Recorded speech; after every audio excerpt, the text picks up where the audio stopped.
Hello, welcome to Firesphere Media. My name is Kara and I'm Mads.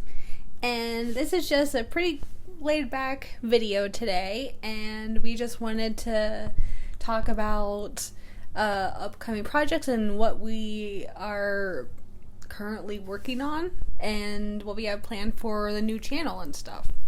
Yeah, technically this channel has existed for, a year, 2 years, but it was one of those issues of what do we put here, because our primary audience currently resides on Facebook, but we want to expand out a little bit further because, one, we want to be seen in more than one space, and two, Facebook is not the most reliable of social media, especially for artists, so we're just kind of branching out.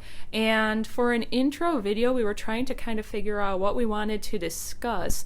Kara had the idea of talking about something like just the upcoming projects, and I thought it'd be fun to wrap that into a positive points of 2020, what we were happy about in 2020, because everyone was talking about how negative and horrible it was, and we're not here to diminish that. I just want to put that out there right now that we're not here to tell you, oh, you're not allowed to be upset about anything that happened.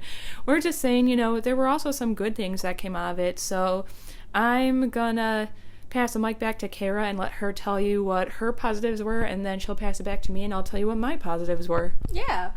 To go with the new year, or my New Year's resolution, I don't know if it's yours, but mine is to try to get a video out either once a day or every couple days, and we want to, different topics. We want to do video games one day, we want to do maybe review movies or TV shows, just to have, it's more of a variety type of channel, and I'm pretty excited about it. But to answer your question now, my positives for 2020 was we have brand new projects that we've been working on to go with our current standalone graphic novel series, Firesphere. We also have 6 new working titles. Yeah, which is kind of cool, because for anyone who doesn't really know us that well yet, Kara has a full-time job outside of her graphic design work and, social media work and everything like that. So it was kind of like a blessing in disguise type situation where we probably wouldn't have been able to begin these projects or even come up with them if you hadn't been working from home for a year. Mm-hmm. Right. And a couple of new projects I want to name is Faust, is what you see in the sketches in a couple videos now, and we're gonna do it's kind of a retelling of Faust as a female protagonist instead of a male this time, and it's LGBT story with steampunk. Yeah, and this isn't one of those PC culture things that makes everyone roll their eyes. We didn't just decide we were bored, let's make her a woman, we were bored, let's make her gay or anything No. These things are actually topics that make Faust's life harder for anyone who knows a little bit about the story of Faust. He doesn't have the easiest life, so these are just more hurdles in her way. Right. And the way that we made Faust is that she could be a he. It depends on, who looks at her. Faust ends up dying, but in our story, she ends up dying, but people can see her as whatever they want. Yeah, essentially, instead of, at the beginning of the original story of Faust, where he just kind of gives up his soul, and that's then, and eventually he's going to die, she actually does die, and on her way to death, she makes the mistake of, handing her soul over for a little more time after a bunch of other horrible things happen to her leading up to that. And as a result, some of the power that she got from Mephistopheles is the fact that she can be seen however you want to see her. So some random guy walking down the street who doesn't think twice about her could see her as just another random guy walking down the street. Someone else could want to see her as a beautiful woman, that's nobility or something, and they'll see her that way. It just all depends on who's looking at her.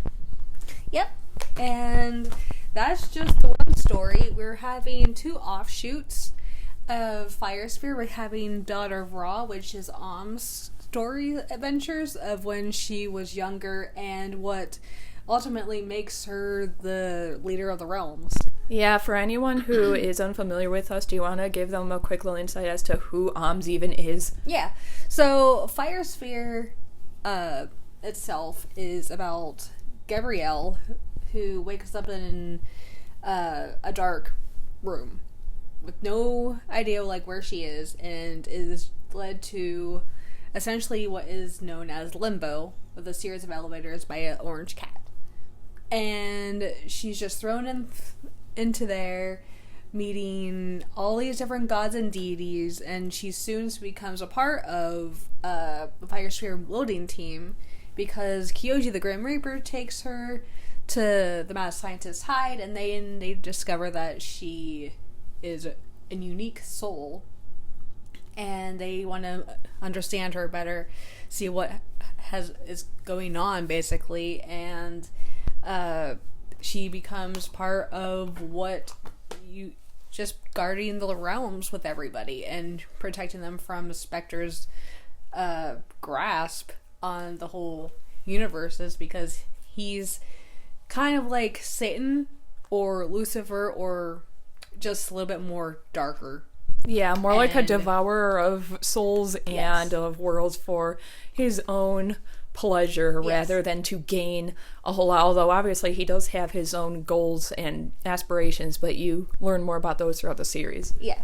So Gabrielle basically meets all these different deities from all Greek mythology, Roman, Egyptian, Celtic, Native American, all over the spectrum. They'll be meeting all these deities and giving them help with different tasks and quests. Mm-hmm. And the group is met with OMS. She is the leader of the team, and she's the leader of the realms, and she's, well, guardian of the realms, I should say.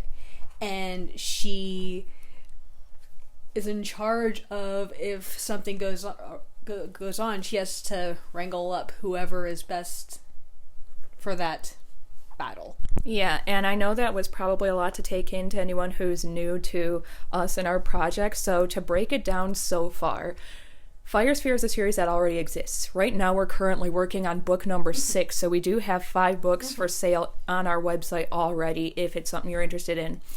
If you enjoy the series and you want to see more, OMS has a spin-off coming out that's going to be called Daughter of Ra, where you find out why and how she became Daughter of the Realms, and Faust should be ready for purchase sometime this month. Yes. And another offshoot is A Brush with Death, which is a story that you wanted to come up with, but we just kind of like threw a popular character from Fire Sphere in it, Kyoji the Grim Reaper, and that's getting another kind of a couple of different volumes, same as Daughter of Ra. So do you want to talk about that? Yeah, I can talk about it for a couple minutes. So basically, for a few years now, I've had this novel idea in my head, and I had actually written it out at one point. Who knows where that is? It's on a USB someplace, but basically, I know some people are going to think this is silly, and some people will fully believe it, but I've been able to see spirits since I was at least 6 years old. At least that's the first very vivid memory I have of it. And the spirit I saw when I was 6 has kind of followed me throughout my life ever since then. And I don't believe he was ever human. I think he's always been part of some other universe or something, but like he doesn't behave like he was ever human, not like a ghost or something. He's just this ethereal being. And that kind of inspired this story, A Brush with Death, because I've always been an artist, and I've been a tortured artist for a little while, where I had really poor mental health when I was younger, like in high school and early college years, and this spiritual being that I befriended as a child would really help me through those really dark times in my life. And funny enough, something that most people would probably view as being really scary is what got me through those times and made me learn to be happy again. So I kind of started putting this into a semi-fictional story about a girl called Ayano, who is a first-generation Japanese American who is trying to just fight that battle between, I want to be, more Western because that's what she's growing up around, that's what she understands of life, but also wanting to keep to her own cultural roots as a Japanese girl from her mother who came from Japan, and being able to put her art into it. You know, you've got her mom who's like, I have these goals for you, this is what I want you to get out of life, and she's like, that isn't what I want, though. That's not what's going to make me happy. I just want to paint. I just want to be, you know, an artist. And her mom can't understand how that's ever going to make her money. She doesn't understand how it's a viable career path for her, which a lot of us artists definitely can understand that one. Mm-hmm. So she ends up kind of accidentally, with her extra sight, discovering the Grim Reaper while he's, you know, on the job, so to speak. And he's kind of shocked because he's never been able to be seen by a human being since the start of the universe. And what's making this girl so special, for one thing, and two, why can't I get rid of her? She isn't bothered by him at all. She's just like, oh, this is neat, and just wants to follow him around. So you get to follow her from like tiny, maybe age 8 or so, until she is an adult. So that's going to be a pretty long-standing series. Mm-hmm.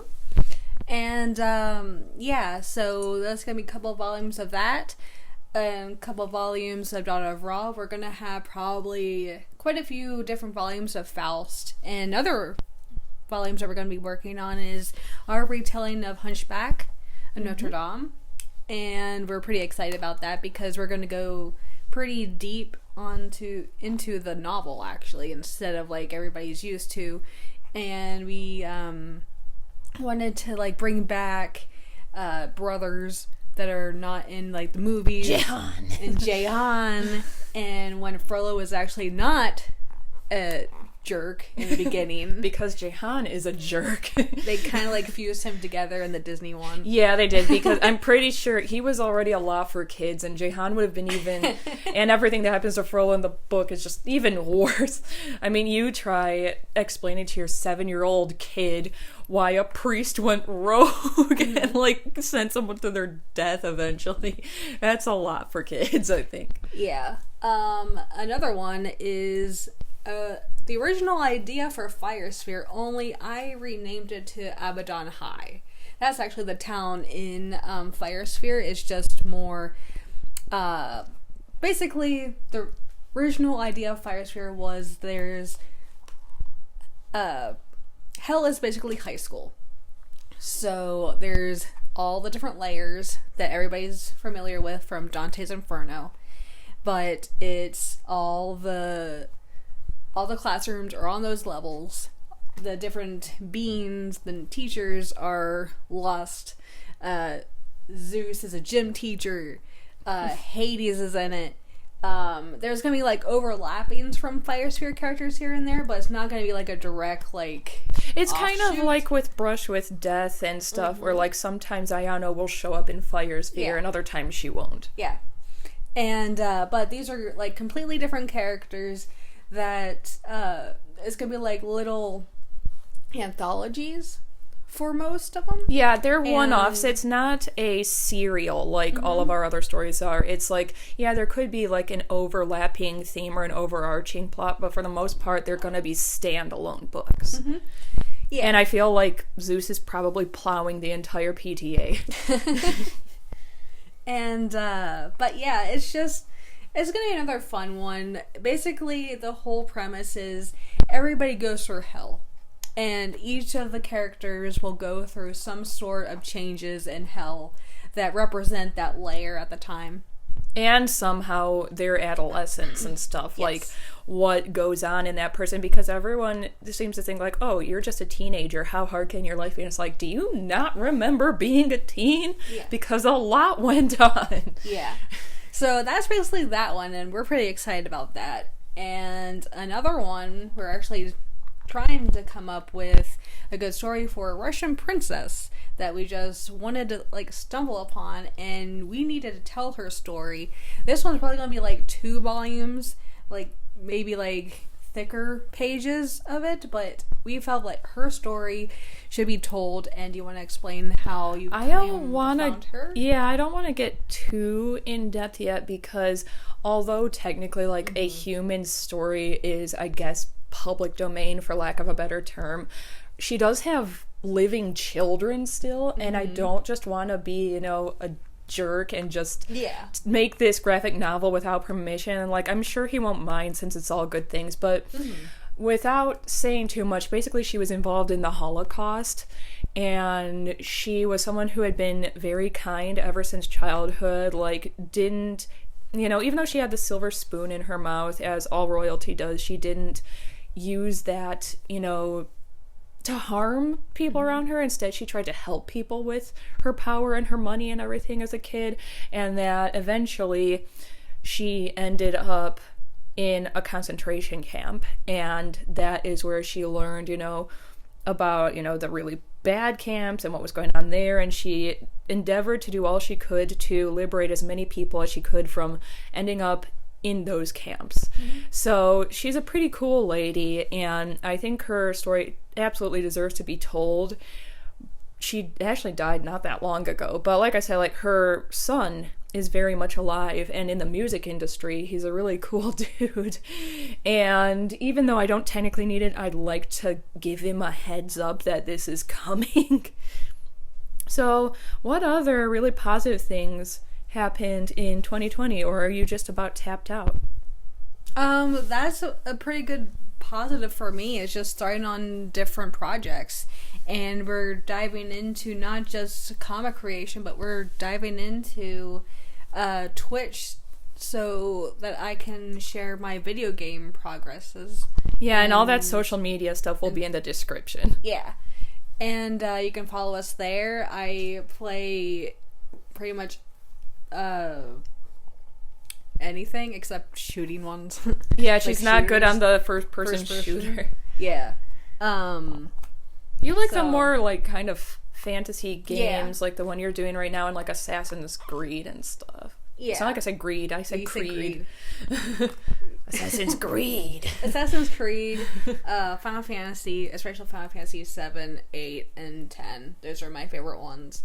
And anything where Sephiroth looks really gay. I just pissed off so many anime boys. And Kingdom Hearts.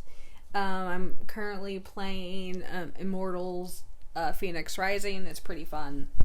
You play a lot of stuff that somehow goes hand in hand with what you're creating at the time. But it's kind of smart. It's like anyone who writes regular novels, not visual novels, was probably told by a professor in the past, you need to read in order to write. And this is just another way of doing it because, we do read in order to write these stories, but since graphic novels are a visual media, we also watch a lot of movies, a lot of TV and stuff, because planning the pages, that structure is almost like going scene by scene through a storyboard. Yeah. I guess a good positive for me would be, another good one is we're also learning to create Cricut products, and that is just basically we're going to be making our own merchandise for all of the different projects that we're going to be working on, and maybe some fan art here and there. But Cricut is basically like a very nice cutting machine for any type of material.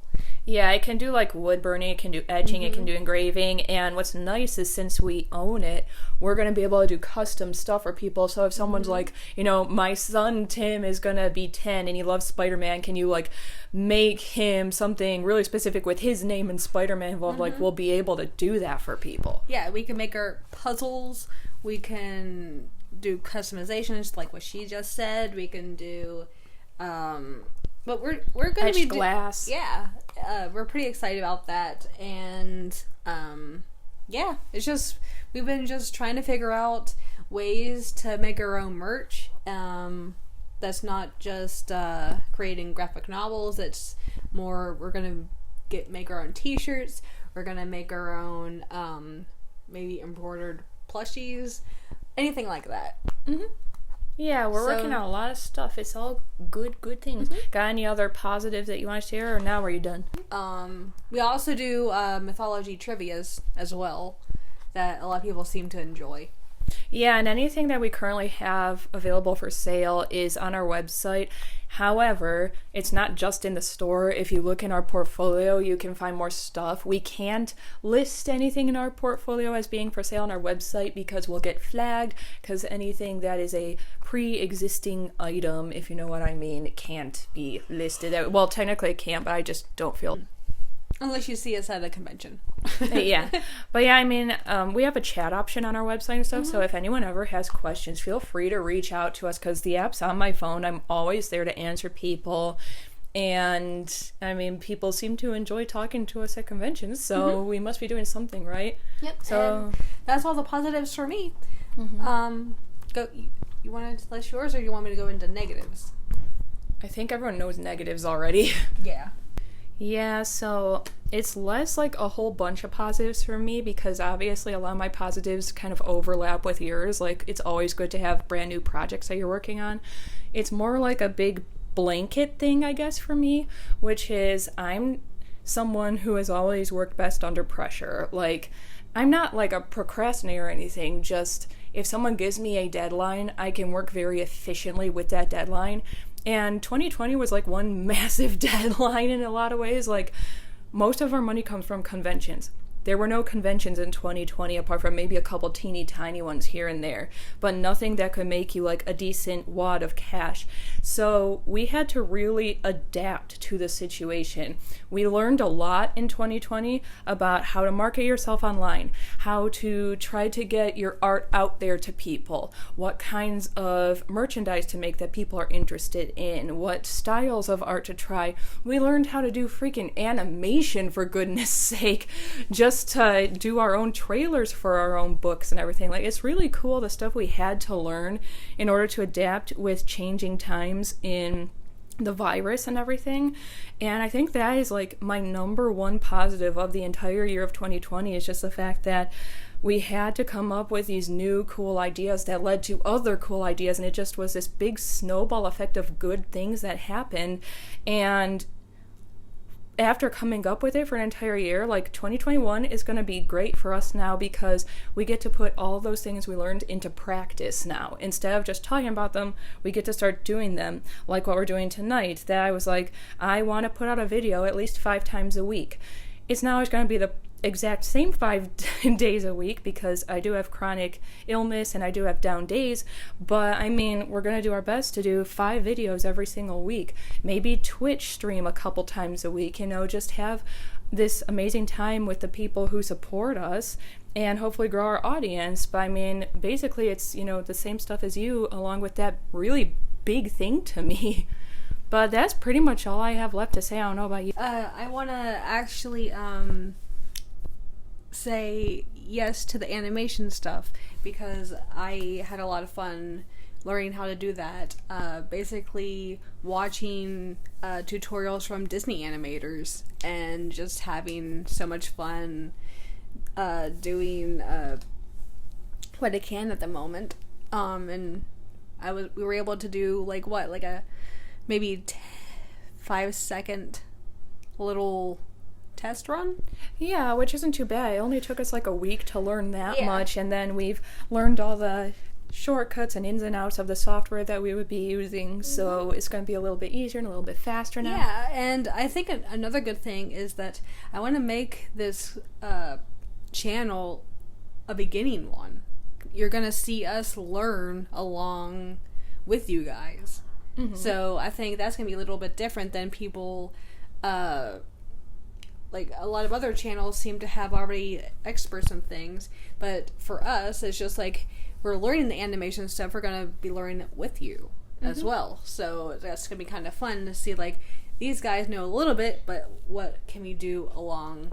And we're people that are always open to critique as long as it's, something we can actually use. We obviously prefer, like, if you don't like some, tell us why. For example, I posted some pages of one of our earliest books on Reddit, and I was like, we're very aware of the fact that the art style isn't as clean and good as it is now, and that, story writing might not be as polished as it is now because it's a few years old now and you learn and grow along the way. But I was like, that being said, what else does anyone have to add? And I had a couple people say in the first couple volumes they had trouble reading the font we chose. That was very helpful. Now we know in volume 6, don't use that font because people couldn't read it well. And so, you know, it's always nice to have a comment section that is noisy about their opinions and helping you grow too. Yep. And that's but yeah, we're really excited for this new opportunity, and thank you, and I hope you subscribe and ring the bell for more for notifications. Yeah, that. But yeah, thank you so much, everybody, and we'll see you in the next video.